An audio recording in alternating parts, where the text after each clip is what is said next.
Depuis l'apparition de la pandémie du coronavirus en Afrique centrale, les différents pays membres de la communauté économique des États de l'Afrique centrale n'ont pas cessé de travailler pour améliorer la riposte sanitaire dans la région de la CEEAC. C'est dans ce cadre que s'inscrit cette réunion des ministres de la Santé de la CEEAC qui s'est tenue ce jour par visioconférence. La version actualisée de la dite stratégie qui s'aligne aux axes de la stratégie continentale adoptée par l'Union africaine le 26 mars 2020 a été examinée et enrichie par vos experts au cours des 2 jours qui ont précédé cette réunion.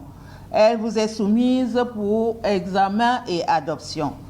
Qu'il me soit permis de rappeler que la pandémie de la COVID-19 continue de progresser rapidement dans l'ensemble de nos États membres, comme en témoigne l'évolution du nombre de personnes contaminées.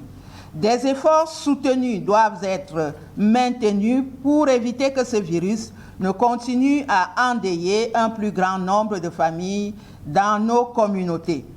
Le projet de stratégie qui est soumis à votre adoption en ce jour est une contribution supplémentaire en appui aux efforts importants déjà consentis par les États dans le cadre de la lutte contre ce virus.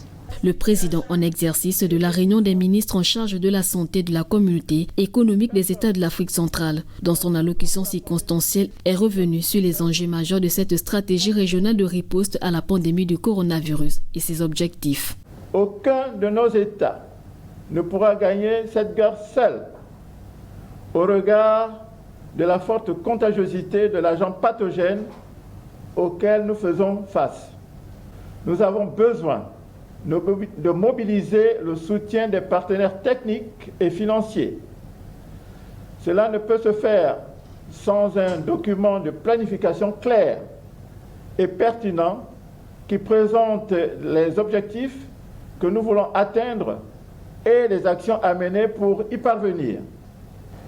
Il n'est un secret pour personne que nous importons la quasi-totalité des médicaments et des produits pharmaceutiques dont nos populations ont besoin en dehors de notre espace communautaire.